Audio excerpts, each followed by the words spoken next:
하나님의 말씀 창세기 4장 6절에서 10절의 말씀입니다. 창세기 4장 6절에서 10절의 말씀. 할렐루야. 이 시간도 살아계신 하나님께서 우리에게 귀한 음성을 들려주실 줄 믿습니다. 지난주부터 성경의 인물들의 이야기를 같이 나누고 있습니다. 첫 번째 인물로 아담을 살펴보았죠. 아담을 통해서 인간의 근본이 무엇인지, 죄라는 것이 무엇인지, 죄를 범한 인간의 모습이 어떠한지를 우리가 살펴보았습니다.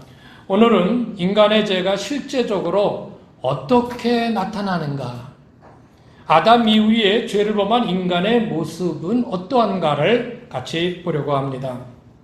창세기 인물들을 우리가 살펴보다 보면 인류에게 일어나는 일들의 기원, 또 인류 불행의 근본 원인이 무엇인지를 보여주는 내용들이 많이 나오고 있습니다.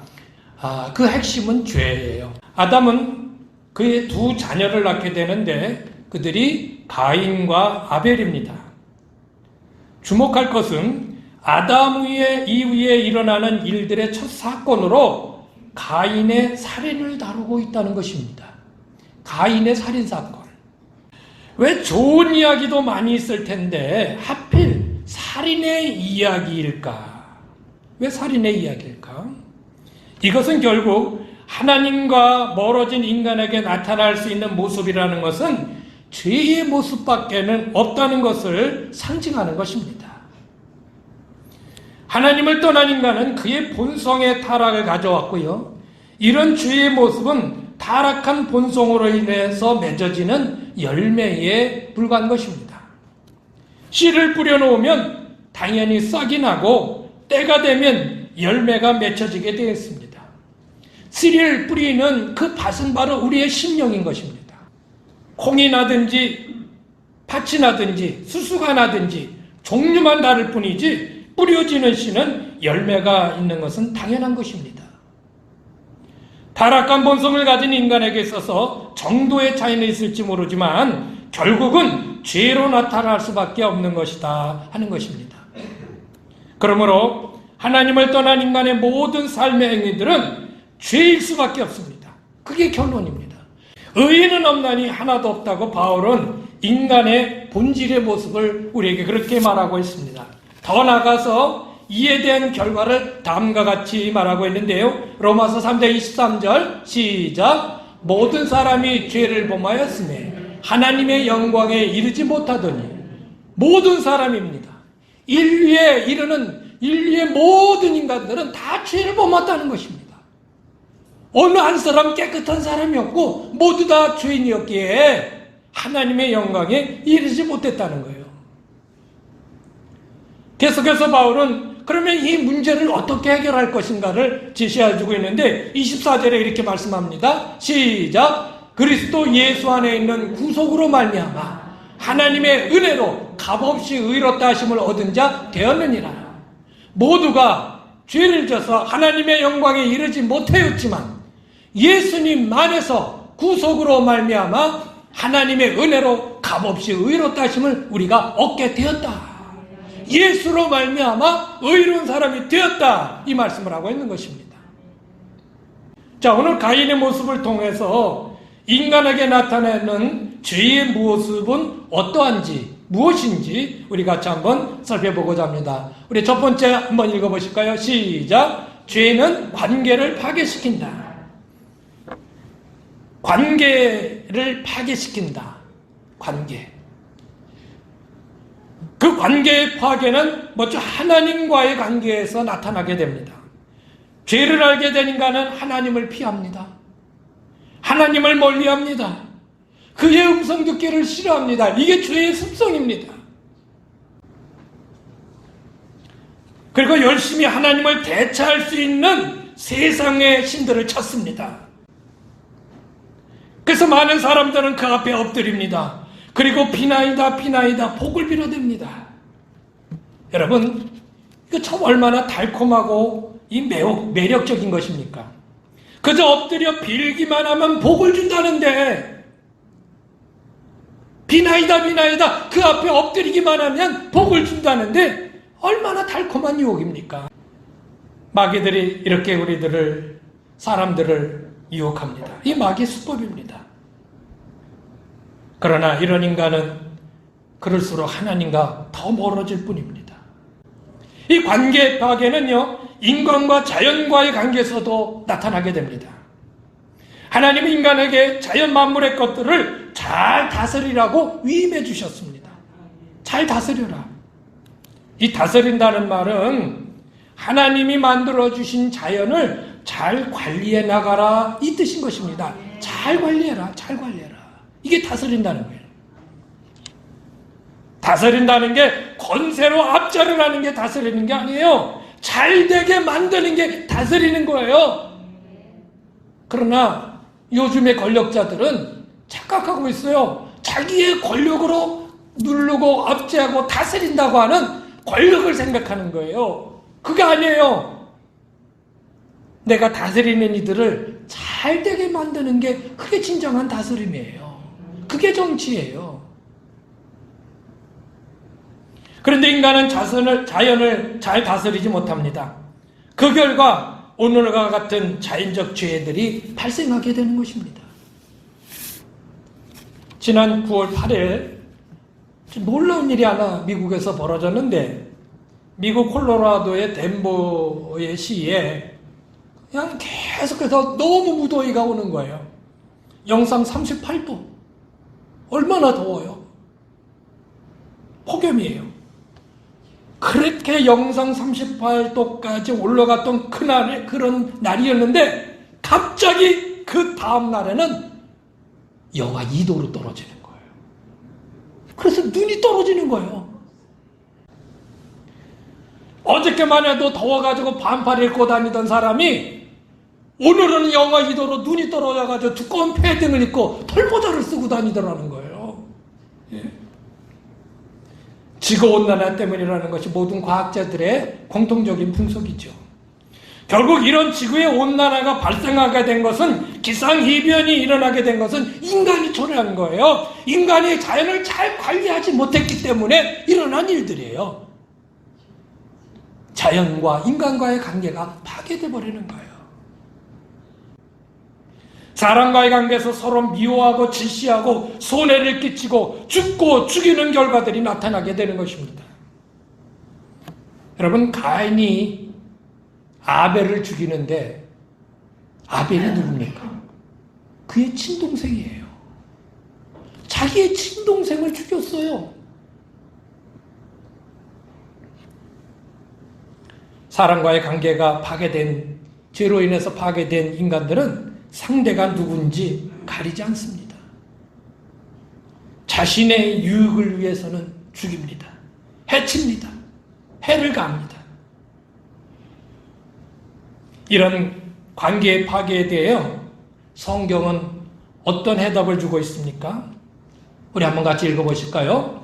에베소서 2장 13절에서 16절 시작. 이제는 전에 멀리 있던 너희가 그리스도 예수 안에서 그리스도의 피로 가까워졌느니라. 관계가 그리스도 안에서 회복되어졌다는 얘기입니다.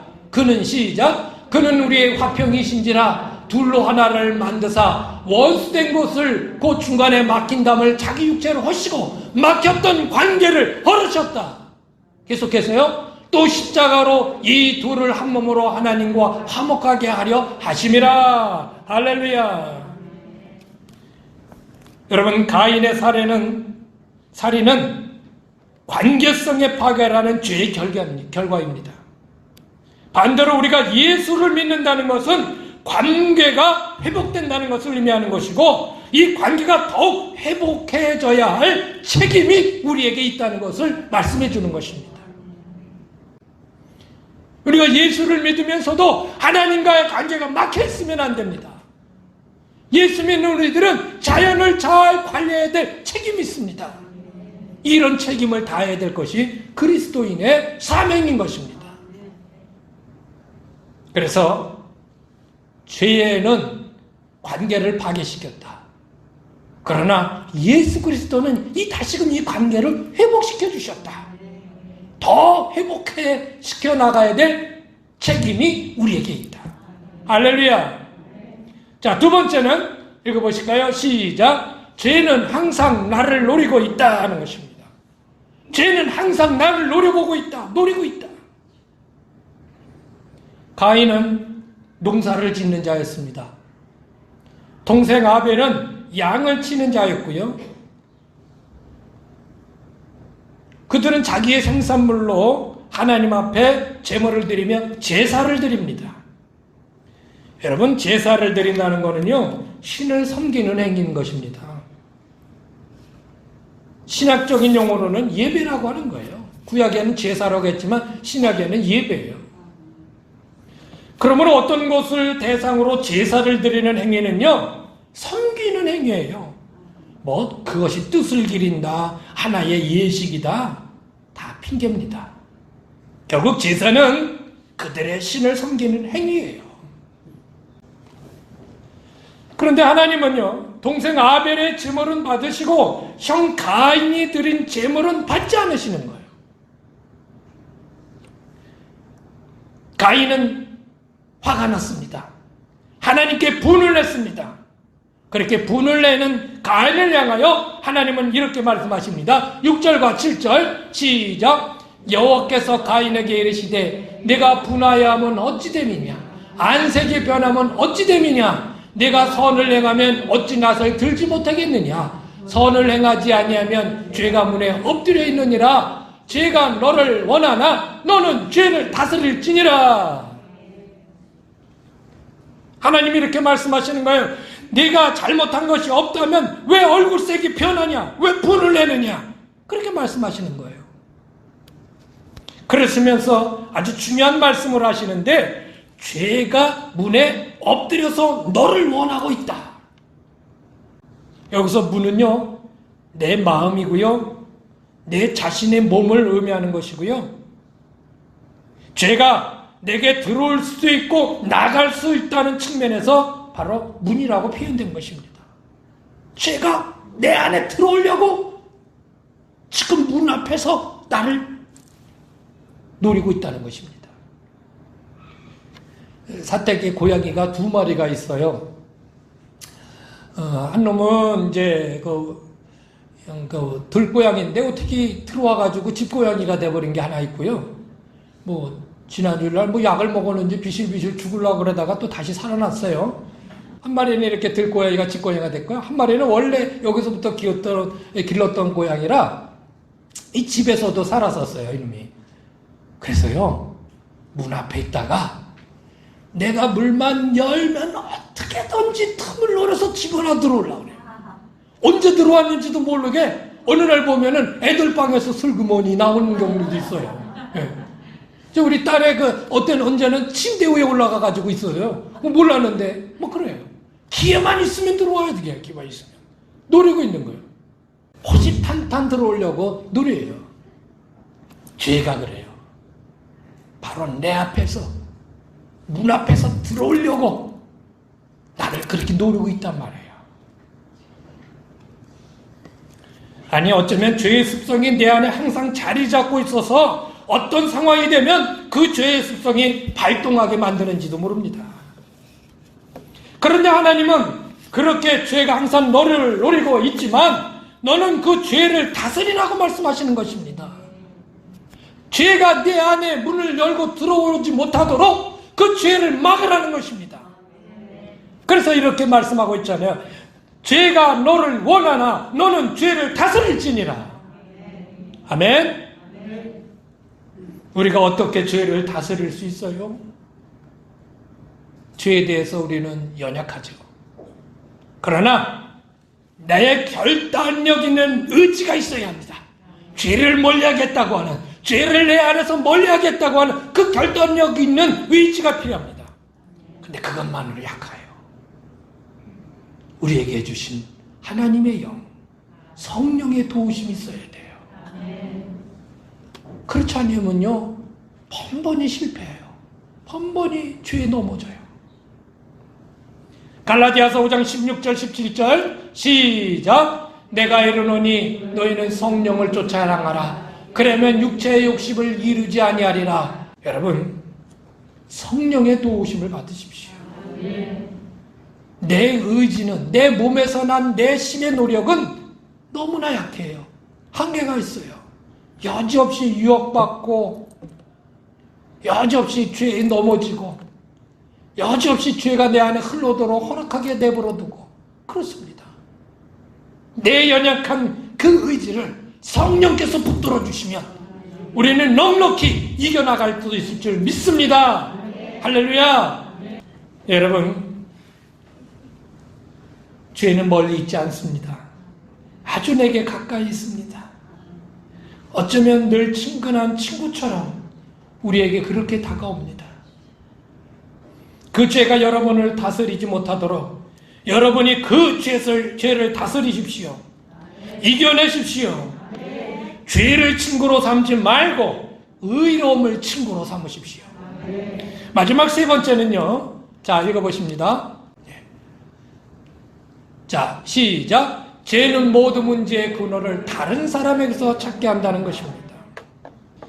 모든 문제의 근원을 다른 사람에게서 찾게 한다. 죄의 습성이에요. 여러분, 우리나라의 가장 큰 문제가 무엇이라고 생각하십니까? 우리나라. 저는 가장 큰 문제는 남 탓하는 거다. 남 탓하는 거. 내가 잘못한 것이 아니라 당신들 때문에 이렇게 됐다는 거예요. 내 자신을 돌아보고 반성하고 고쳐나가야 되는데 그러지 못합니다. 그렇지 못하니 발전이 없는 거예요. 발전이 없어요.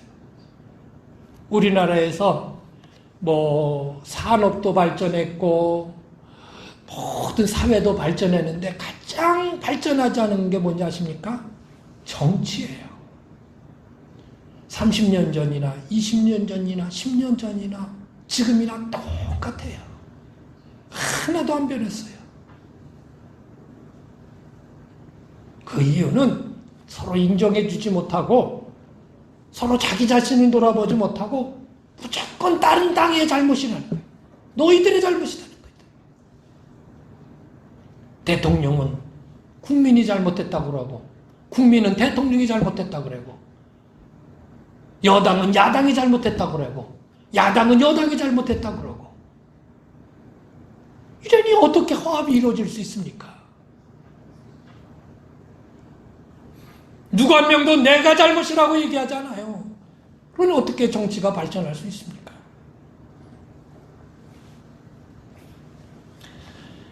나 자신을 돌아보지 않으면 발전이 없습니다. 발전이 없어요. 가인은 아마 할 말이 많았을지도 모릅니다. 하나님이 만약에 내 예배를 받아줬다면 나 그런 일 안 했을 겁니다. 이렇게 얘기할지도 몰라요. 하나님이 가인을 아벨을 죽인 이후에 가인에게 이렇게 얘기하십니다. 내 아우 아벨이 어디 있느냐? 하나님 물으시는 거예요. 야, 네 아우가 어디 있느냐? 그랬더니 가인이 퉁명스럽게 이렇게 대답을 합니다. 아내가 내 동생 지키는 자입니까? 내가 어디 있는지 어떻게 합니까? 시치미를 뜯대요. 이 말은요, 하나님 때문이에요. 이 모든 책임은 하나님 당신 때문이에요. 이렇게 둘러대는 거예요. 동생을 보고서는요, 저놈 때문이야. 저놈만 아니면 하나님이 내 예배를 받아주셨을 텐데, 내 제사를 받아주셨을 텐데, 저놈 때문이야. 그렇게 결국은 동생을 죽이잖아요. 사실 남 탓을 하는 것은요, 아담에게서부터 나타났습니다. 선악과를 먹고서는 하나님께서 아담에게 너 왜 선악과 먹었냐? 먹지 말라는 그거를 왜 먹었냐? 했더니 당신이 주신 저 여자 때문에, 하와 저 여자 때문에 먹었어요. 그리고 아담은 하와에게 책임을 전가합니다. 언제는 내 살 중에 살이요, 뼈 중에 뼈요 하면서 눈이 뿅 하트가 튀어나오더니 이제는 저 여자 때문이라는 거예요. 그래서 하나님은 하와에게 물었어요. 너는 왜 그랬냐? 저 뱀이 유혹해서요. 뱀이 유혹해서. 어느 누구도 죄송합니다, 제가 잘못했습니다, 제 책임입니다 말하지 않아요. 미는 거예요. 이게 죄의 습성이에요. 서로 미는 거예요. 예? 여러분, 모든 문제의 근원을 내게서 찾으십시오. 누구의 잘못이 아닙니다. 누구 때문이 아닙니다. 나 때문입니다. 따라해보세요. 나 때문입니다. 나 때문입니다. 부모 때문이 아닙니다. 형제 때문이 아닙니다. 자식 때문이 아닙니다. 나 때문입니다. 정부 때문이 아닙니다. 나 때문입니다. 먼저 나의 불완전함을 인정하십시오. 나는 부족한 인간이라는 것을 인정하십시오. 나는 죄에 연약한 사람이라는 것을 인정하세요. 그래야 문제 해결점이 보입니다. 내가 불완전하고 내가 부족하고 내가 연약하기에 하나님의 은혜를 구하는 것입니다. 그래서 하나님의 은혜를 구하는 것입니다. 하나님 도와주세요. 하나님 제게 은혜를 베풀어 주세요. 그렇게 되는 것이죠. 다 남 탓이면은 뭐가 필요해요? 자신의 잘못을 인정한다고 해서 약점 잡히는 게 아니에요. 손해보는 게 아니에요. 오히려 내 잘못이 아니라고 인정하지 않을 때 자신뿐 아니라 그 속한 공동체가, 더 나아가 이 사회가, 이 나라가 불행해지는 것입니다. 만약 가인이 처음부터 제 잘못입니다, 제가 부족해서 그랬습니다, 죄송합니다 하나님, 제 잘못입니다 하나님, 이렇게 하나님 앞에 엎드렸다면 성경의 이야기는 달라졌을 거예요. 근데 가인은 그렇잖아요. 가인은 쫓겨나서 세상에서 방황하는 자가 되어버립니다. 사랑하는 여러분, 우리의 죄성은 자꾸 문제의 근원을 다른 사람에게서 찾게 만듭니다. 모든 문제의 근원은 내 자신에게부터 찾으십시오. 다른 누구 때문이 아니라 나 때문인 것을 인정하십시오. 이것이 죄사함을 받는 그리스도인의 진정한 모습인 것입니다. 참된 모습인 것입니다. 그리스도인의 모습, 나 때문이구나. 내가 하나님 앞에 바로 서지 못해서 그랬구나. 이것입니다. 말씀을 마치겠습니다. 여러분, 한번 조용히 눈을 감아보시고요. 오늘 말씀을 여러분 마음속에 떠올려 보십시오. 오늘 가인을 통해 인간의 죄성이 어떻게 구체적으로 우리에게 나타나는지 우리가 살펴보았습니다. 죄는 무엇입니까? 우리의 맺어진 관계를 파괴시킵니다. 예수 믿는 우리는 이 관계를 회복시켜 나가야 될 책임이 있습니다. 죄는 내 앞에서 항상 나를 노리고 있습니다. 그 죄를 다스려야 합니다. 그 죄가 나를 침범하지 못하도록 그 죄를 다스려야 합니다. 죄는 모든 문제의 근원을 다른 사람에게서 찾게 만듭니다. 아닙니다. 나의 부족함입니다. 나의 잘못입니다. 그리스도인들은 다른 것에서 문제를 찾지 않고 먼저 내 자신에게서 찾아야 합니다. 이것이 온전한 그리스도인의 모습인 것입니다. 주님, 우리가 아무리 죄의 유혹과 그 가운데 산다 할지라도 주님을 믿는 그리스도인으로서 그 죄를 다스리고 이겨나갈 수 있는 그리스도인의 참된 모습을 가지고 살게 하여 주시옵소서. 우리 주 예수 그리스도의 이름으로 기도하옵나이다.